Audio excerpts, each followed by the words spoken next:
What would you do if your HOA took over your garden and turned it into a parking lot without asking for permission? Sounds ridiculous, right? Well, that's exactly how I felt when something as simple as planting flowers in my front yard turned into an all-out battle. It all started on one of those rare sunny afternoons when the weather was perfect, the birds were chirping, and I could finally enjoy some time outside. I had been staring at the bare patches in my front yard for weeks, watching the weeds creep in and take over what used to be a garden I was proud of. Gardening had always been my escape, my way of connecting with nature, and just making my little corner of the world a little brighter. But lately, between work and life, it had slipped down on my list of priorities. That day, as I stood in front of the yard, something about the way the sun hit the grass made me pause. Why not now? I thought. Why not bring back a bit of color and life to the space I'd always loved? So, I went to the local nursery and picked out a variety of flowers, tulips, daisies, lilies, and a few other vibrant blooms I knew would brighten up the neighborhood in the coming months. I could already picture the colors popping against the green backdrop, the feeling of satisfaction as I watched them grow. There was no big plan behind it. It wasn't a grand gesture or an act of defiance. It was just my attempt to bring a little beauty into the world, to take care of my home and make it feel welcoming again. It seemed like the kind of thing everyone did, especially in the spring when everything felt fresh and new. Little did I know, that simple act of planting flowers would soon spark a chain of events that would turn my peaceful neighborhood upside down. A few days after I finished planting the flowers, I was standing in the kitchen when I saw the letter in my mailbox. At first, it seemed harmless, just another reminder from the HOA, probably about keeping the lawn trimmed or making sure our trash bins weren't left out. I didn't think much of it as I pulled the letter from the envelope, but my stomach dropped when I saw the bold heading, Legal Notice. My heart started to race as I unfolded the paper, not sure what to expect but already fearing the worst. The letter wasn't just a friendly reminder, it was an official warning from the HOA, claiming I had violated the neighborhood's covenant. I had to blink a few times to make sense of it. Apparently, I needed to get approval from the HOA before planting anything in my yard, and I had done so without their permission. The rules, they said, required all landscaping changes to be submitted for approval. I stared at the letter in disbelief, trying to comprehend what I was reading. I had just planted a few flowers, nothing outrageous, nothing that would disrupt the neighborhood's aesthetic. It felt like a bad joke. The HOA wasn't asking me to remove my new flowers, they were threatening legal action. As I sat there, the words on the page began to sink in. The letter went on to explain that if I didn't replace the flowers with approved greenery within 10 days, I would face a fine, and potentially, more legal consequences. The absurdity of it all was overwhelming. I had always thought of the HOA as a group that sent out newsletters to remind us to keep our lawns neat, not one that would actually go as far as to sue someone for planting flowers. How could they do this over something so small? Something that had no impact on anyone else's property? The more I thought about it, the angrier I became. I had no idea that such a rule even existed. I had never been told about it before, and I had certainly never received any notice or reminder from the HOA that I needed permission to plant flowers. This felt like a slap in the face, a complete overreach. But I wasn't going to let it slide. I couldn't let them intimidate me into removing something that brought me so much joy. The next few days were spent researching the neighborhood's rules online. I pored over the hundreds of pages of HOA regulations, looking for anything that even remotely related to landscaping.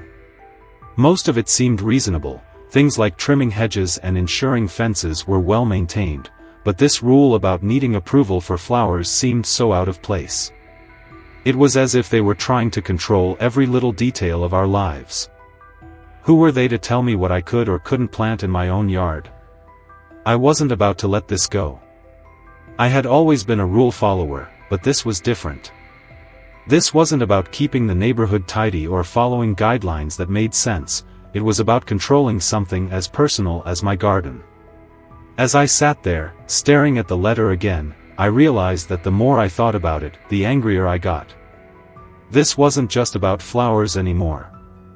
It was about standing up for my right to enjoy my own space without someone else dictating every little thing I did. I knew I needed to respond. But how? I wasn't a legal expert, and I certainly didn't have the resources to fight a lawsuit. But I also wasn't willing to back down. I couldn't just let them bully me into giving up something so simple, so harmless. And so, I decided to dig deeper into the HOA's rules. I was determined to find a loophole, or at least a way to make them see how ridiculous this whole situation was. Little did I know, that this decision would push me into something much bigger than I ever expected. As I scrolled through the HOA's website, I started noticing other strange rules, ones that seemed designed to punish people for trivial things. Rules about the exact shade of paint you could use on your front door, or how long your grass could be before they sent out a fine. It was all starting to feel like a system of control, a way for the HOA to assert dominance over the lives of homeowners. But even as I started to get more and more frustrated, one thing became clear: I wasn't alone. As I read through forums and comments from other neighbors, I saw that people had been dealing with this kind of petty overreach for years. And then it hit me: what if this wasn't just about my flowers? What if this was about standing up to the HOA's stranglehold on the neighborhood? What if I could do something bigger, something that would make the HOA rethink their power? That's when I decided to take my fight public. If they wanted a battle, they were going to get one. I hopped on social media and posted a picture of my garden. In the caption, I wrote, "Apparently, I need permission from my HOA to plant flowers in my own yard. I never thought I'd need a permit to brighten up my neighborhood. Can anyone else relate?" I figured I'd get a few likes from friends and family, maybe a couple of supportive comments, but I had no idea what was about to happen. Within hours, my post had gone viral. People from all over the country were commenting, sharing their own stories of unreasonable HOA rules, and offering support. It was overwhelming. Suddenly, I wasn't just one person complaining about a few flowers, I was the face of a much larger movement, one that was challenging the very idea of HOA overreach. What started as a simple post had sparked something far bigger than I could have ever imagined. And I knew right then that I couldn't back down. Not now. Not when so many people were standing with me. The fight was just beginning. As my social media post began to gain traction, I felt a wave of emotions hit me all at once. What had started as a small act of defiance, posting a picture of my flowers and expressing my frustration, had quickly turned into something much bigger. The comments came flooding in, and soon it wasn't just friends and family supporting me, but strangers from all over the country. People shared their own experiences with unreasonable HOA rules and fines, many detailing stories that were eerily similar to my own. Some had been fined for having a garden gnome in their yard, others for painting their door a shade of blue that wasn't approved, and some had even been threatened with legal action for minor violations that were clearly outside the HOA's purpose of maintaining community standards. It became clear that the HOA's power wasn't just a local issue, it was a systemic problem. The more I read through the stories, the angrier I became. The overwhelming support I received made me realize just how many people had been affected by these oppressive, petty rules. This wasn't just about my flowers anymore. This was about standing up for the rights of homeowners everywhere who felt like their voices had been silenced by a system that prioritized control over common sense. I knew that I couldn't just let this moment pass. I had to keep pushing forward, and I had to make sure the HOA understood that they couldn't just silence me, and they certainly couldn't silence everyone else. The next step came when local news outlets started picking up the story. It wasn't just a random post anymore, the media was now involved. Reporters reached out, asking for interviews, wanting to hear more about my garden rebellion and how I'd become a symbol of resistance against the HOA. It felt surreal at first, to see my name on the local news, but it was also empowering. Every time I spoke about the situation, I could feel the passion and frustration in my voice, and I knew that my words were reaching people. I wasn't just telling my story anymore, I was giving a voice to others who had been too afraid to speak up. One evening, after a particularly intense interview, I received an unexpected message from Karen. I wasn't sure what to expect. Maybe she was going to threaten me again or demand that I take down the posts. But what she wrote was entirely different. She invited me to a meeting with the HOA board. The tone of her message was polite, almost conciliatory, and it struck me as strange. I had spent so much time thinking of her as the villain in this story, and here she was, reaching out to me with what seemed like an olive branch. Still, I wasn't ready to believe that this sudden change in Karen's approach was anything more than a PR stunt. I had made my stance clear, and I wasn't going to back down just because the HOA was feeling the heat. But at the same time, I knew that if I could get them to listen, if I could make them see how their overreach was damaging the community, it could be a turning point. I agreed to the meeting, but only on the condition that it would be a public one. I wasn't going to sit in a closed room with Karen and the rest of the board while they tried to manipulate the situation behind closed doors. If this was going to be about change, it needed to be transparent, and I wasn't going to let the HOA dictate the terms anymore. Karen reluctantly agreed to this condition, and we set up a time for the meeting. The days leading up to it were filled with anxiety. I wasn't sure what I could accomplish. I wasn't a lawyer, and I didn't have any legal experience. But the support from my neighbors and the community kept me going. Every time I felt myself doubting whether I could actually make a difference, I would hear from someone else, another neighbor who had been dealing with the same issues or a supporter who told me how inspiring it was to see someone stand up to the HOA. It was this collective energy that kept me determined. I wasn't fighting just for myself anymore. I was fighting for all of us. When the day of the meeting arrived, I was nervous, but I knew I had to show up. The local community center was buzzing with anticipation. Neighbors who had heard about the meeting came to show their support, standing in the back of the room and silently encouraging me. As I walked into the meeting room, I saw Karen and the rest of the board members already seated at a long table. They looked stiff, uncomfortable, nothing like the people who had sent me that legal notice just a few weeks earlier. There was an awkward silence when I walked in, and I could tell they were trying to figure out what to say. Karen, who had once seemed so powerful, now looked almost vulnerable. Her usual self-assuredness was gone, replaced by a nervous energy that I couldn't help but find satisfying. She opened the meeting with a forced smile, introducing herself and the other board members. The tension in the room was palpable as she briefly outlined the purpose of the meeting, to discuss my flowers and see if we could reach a resolution. I didn't say anything at first. I wasn't going to make it easy for her. I knew that the real conversation needed to be about the bigger issues, the overreach of the HOA, the way they used their power to control every aspect of homeowners' lives. Finally, when it was my turn to speak, I stood up and addressed them. My voice was steady, but my anger was clear. I told them that this wasn't just about a few flowers, it was about the control they had over our lives, our homes, and our communities. I spoke about the impact their rules were having on the neighborhood, how residents felt oppressed by arbitrary fines and petty regulations. I made it clear that the HOA needed to change, not just for me, but for everyone. I wasn't going to let them dictate how we lived any longer. If they wanted to keep their power, they needed to listen, to evolve, and to respect the people who actually lived here. Karen tried to interrupt a few times, but I held my ground. I wasn't backing down this time. The meeting ended with no immediate resolution, but it felt like a shift had happened. Karen and the rest of the board members didn't have the same confident, controlling air they'd had before. I knew the battle wasn't over, but for the first time, it felt like we were on the brink of real change. The HOA had underestimated me, and now, they were going to have to reckon with the consequences. The fight was just getting started. The days after the meeting were a whirlwind of activity. I couldn't shake the feeling that something was shifting, but it was hard to tell if it was a genuine change or just a temporary reaction to the pressure we had put on the HOA.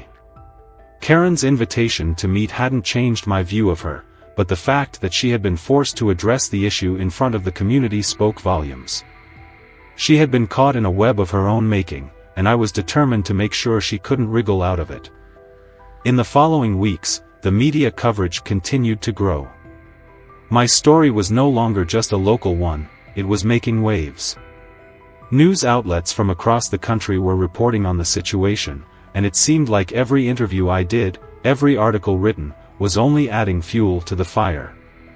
I found myself being interviewed by TV stations, invited to podcasts, and even getting calls from reporters asking for updates.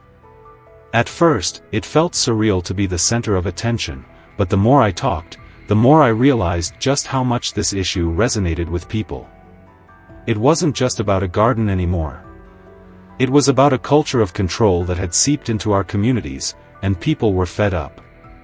The support continued to pour in, not just from individuals but from other homeowners associations across the country. I received messages from people who had been battling with their own HOA, some of whom had been fined for minor issues like a mailbox that wasn't up to code or a flagpole that was too tall. The stories were almost identical, each one spoke of a petty, overbearing system that dictated the smallest aspects of their lives. And the more people spoke out, the more it became clear that the HOA was not only hurting individuals, but they were also damaging the very fabric of the communities they were supposed to be serving. One evening, I received another letter from Karen. This time, it wasn't a legal threat, it was an apology of sorts. She claimed that the pressure from the media and the community had forced the board to reevaluate their stance, and they wanted to make amends. I was cautiously optimistic, but something in the back of my mind told me not to trust this sudden change in tone. I wasn't about to let the HOA off the hook just because they were backpedaling in the face of public pressure. If Karen thought she could simply offer an apology and wipe the slate clean, she had another thing coming. Despite my skepticism, I agreed to meet with her again. This time, the meeting was scheduled at the local community center, and it was going to be a more open discussion with the board. The idea was that the public would be invited to attend, to listen, and to offer their input. I wasn't sure how much influence this would have, but I knew that the community needed to continue pushing. I wasn't going to let this opportunity pass without making sure the HOA understood the full extent of the damage they had caused. When the day of the meeting arrived, I was prepared. I wasn't going to let the board slide into their old ways, hoping the noise would die down. As I entered the community center, I saw that the room was packed with neighbors, some of whom I had never met before, but whose faces were now familiar from the messages and posts I'd received. There was an energy in the room that I had never experienced before, a collective sense of determination. It was as if the community had finally realized that they didn't have to be silent anymore. We had power. Karen and the other board members sat at the front of the room, their usual stern expressions softened by the weight of the situation. The atmosphere was tense. No one in the room trusted them anymore, and I could see that even Karen was nervous. For the first time, she wasn't in control. As the meeting began, Karen tried to take the lead, but the room was already buzzing with questions, complaints, and stories from residents. It was clear that the community was united in their frustration. They weren't just mad about my flowers, they were angry about the way the HOA had overstepped its bounds for so long. When it was my turn to speak, I stood up and addressed the board directly. I didn't mince words. I reminded them that the issue at hand was never just about my garden, but about the larger culture of control that the HOA had built over the years. I pointed out the double standards, the favoritism that had been shown to Karen and other board members, and the arbitrary nature of the rules they enforced. I told them that the people of this neighborhood were tired of being treated like children, as if we needed someone to tell us how to live. I told them that the real issue wasn't just my flowers, it was the way they had stripped us of our autonomy and our voice. Karen tried to interrupt, but I wasn't having it. I held my ground and kept talking, urging the board to rethink their approach to governance, to open up the conversation to the community, and to treat us as partners, not subjects. The more I spoke, the more I could see the board members start to shift in their seats, their once confident postures deflating under the weight of their own guilt. Karen's face flushed as she realized that the public pressure wasn't going away. The meeting didn't end with any immediate resolutions, but for the first time, I felt like we had made progress. The board was clearly uncomfortable, and for the first time, I felt like the power was in our hands. It wasn't just about my flowers anymore, it was about the future of this neighborhood. We were fighting for our right to live without being micromanaged. The battle wasn't over, but the turning point had come. Karen and the HOA could no longer hide behind their rules and regulations. They had been exposed, and the community wasn't going to let them get away with it. The fight for our neighborhood had only just begun. In the weeks that followed the meeting, it became clear that something had fundamentally shifted within the neighborhood. The HOA, once a powerful, nearly untouchable institution, was now facing scrutiny from every angle. The board members, especially Karen, seemed to shrink in the face of the growing backlash. They had underestimated the community's resilience and willingness to stand up for what was right. The changes started rolling in slowly but steadily. The HOA began to reassess their rules, including the landscaping regulations that had sparked the whole fiasco. They formed a new committee, one that allowed residents to voice their concerns and even propose changes to the existing rules. For the first time in years, the HOA was listening to us, not dictating from above. The rules about gardens and landscaping were relaxed, allowing homeowners to express themselves creatively without fear of punitive fines. As for me, my garden became a symbol of the victory we had collectively achieved. What had started as a simple act of defiance, a desire to bring a little beauty to my yard, had blossomed into a larger movement. I had become a voice for those who felt stifled by the HOA's rigid, sometimes arbitrary policies. My flowers were no longer just flowers, they were a testament to the power of standing up for what's right, to the strength that comes from community, and to the idea that we don't have to live in fear of petty rules. Of course, the work wasn't done. There were still pockets of resistance, individuals who preferred the old ways of control, but the momentum was undeniable. People were no longer afraid to speak up. The fear that had kept us in line for so long had been replaced with hope and empowerment. Looking at my thriving garden, I couldn't help but feel a deep sense of pride. It wasn't just about the flowers anymore, it was about reclaiming our community, our voices, and our right to live freely in the homes we worked so hard to own. We had shown the HOA that the power didn't lie in their hands alone, it lay in the hands of the people. What started with a few flowers had blossomed into a movement that could never be undone. The fight had sparked change, and I knew it was only the beginning. Have you ever felt powerless against HOA, or Karen, rules? Share your experiences below, let's see who had it worse.